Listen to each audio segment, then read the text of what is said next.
अहिले साँच्चै भन्यो भने 3 महिनामा त के आरोप र के प्रत्यारोप गर्नु होइन।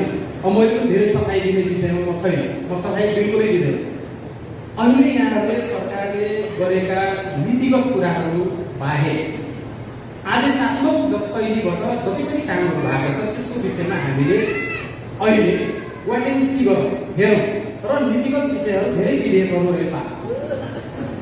विधेयकमा नागरिकलाई विमुख गराएर अथवा नागरिकको विरुद्धमा कुनै पनि कानुन त्यस्तो पास हुँदैन भन्ने कुरा म यहाँ आश्वस्त गराउन चाहन्छु।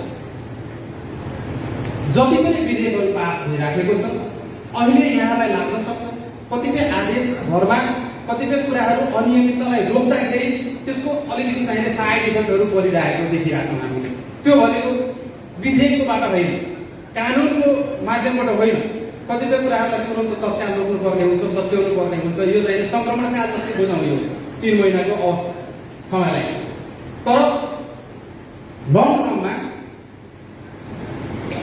यहाँहरूले अनुभूति राम्रो गर्न पाउनुहुन्छ।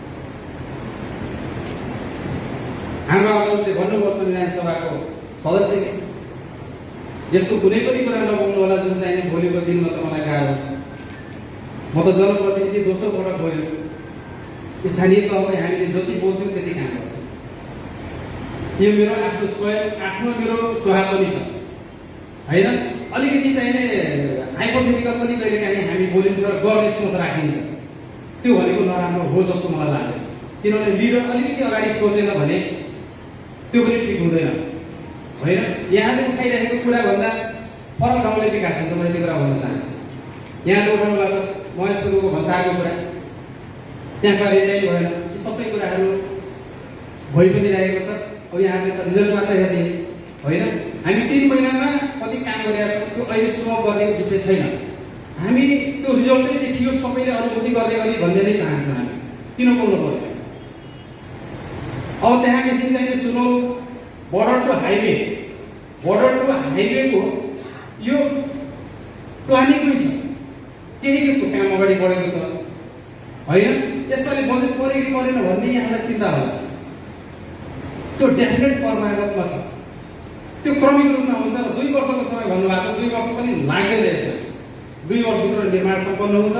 र उहाँको पनि धेरै कुरा उठिराखेको मैले लामो समयदेखि म उद्योगवाणीसँगै हुँदादेखि नै उद्योगवाणीसँगै साथीहरूको एउटा त्यो शब्द नछुट्ने नै शब्द भइसक्यो होइन। तपाईँहरूले देख्नुभयो होला अहिले पालि सुनौलदेखि मलपोखरी 5 करोड रुपियाँ हालिदिएको छ। अनि यो बाटो क्रमिक रूपमा यो वर्ष चाहिँ जति बन्छ अर्को वर्षमा बाँकी नै रहन्छ। त्यो खालको चाहिँ अहिले बजेटिङ भएको छ। अब भक्सीपुरको बाटो त बन्दैछ, भक्सीपुरको पुल बन्छ कि बन्दैन यस्तै रहन्छ कि भन्ने यहाँलाई लागेको होला। त्यो पुलमा पनि अहिले बजेट परेको छ। रामगढाको चाहिँ सधैँभरि दुर्घटना, सधैँभरि गाडीले सब फसिरहने सागरको पुल।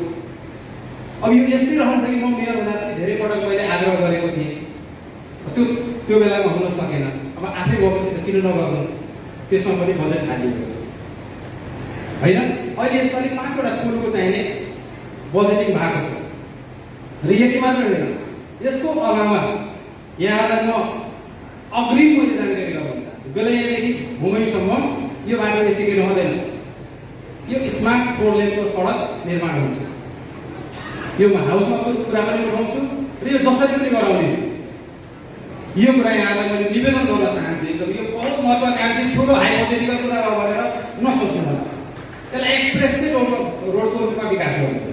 जुन किसिमको अहिले यो बाटोको अवस्था छ, साइकल मोटरसाइकल हिँड्न सक्ने स्थिति छैन, त्यो खालको प्रेसर छ यसमा, हामीले देखिराखेका छौँ।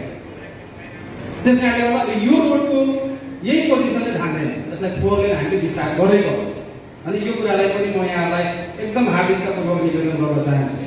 महेशको भन्सारको विषयमा यहाँहरूलाई लागेको होला किन नबनिराखेको, बुझ्नु भएको छ नि। यहाँ सबैभन्दा त्यसको चुनौती के हो?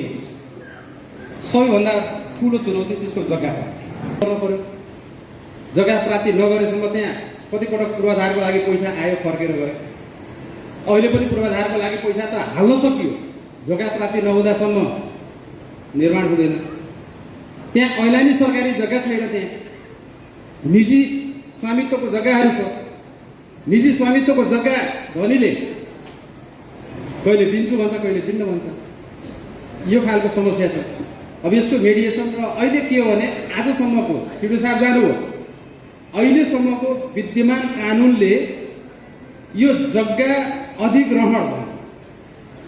यो जग्गा अधिग्रहण गर्नु यति जटिल विषय छ।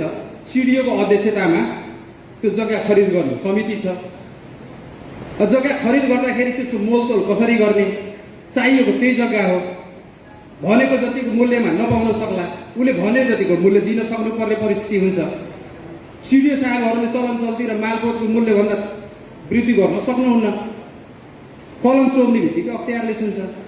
थाहा छ नि यहाँलाई, कोही पनि अधिकारी कलम नचोरेको कारणले गर्दा त्यो जग्गा प्राप्ति गर्न सकिएको स्थिति छैन।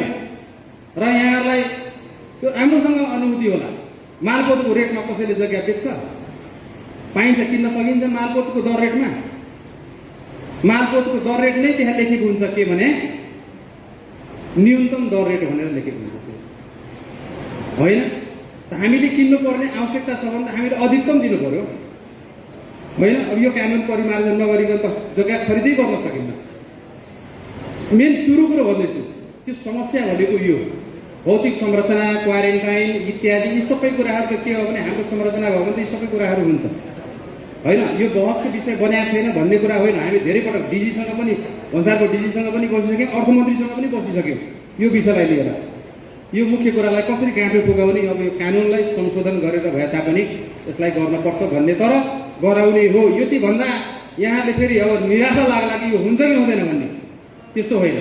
यो गर्ने महेशपुर भन्सार जसरी सङ्घर्ष गरेर छोटी भन्सारबाट यसलाई बढी भन्सारको रूपमा गरियो, यो भन्सारलाई बढी भन्सारको रूपमा यसलाई विकसित गर्ने र पूर्ण रूपमा यसलाई सञ्चालन गर्ने पनि यसलाई जिम्मेवारी हाम्रो काँधमा छ। यसलाई गर्ने भनेर म प्रतिबद्धता यहाँ जाहेर गर्न चाहन्छु। पर्यटकीय हिसाबले, व्यावसायिक हिसाबले अत्यधिक सम्भावना भएको यसको चाहिने मोनुमेन्ट पनि छ।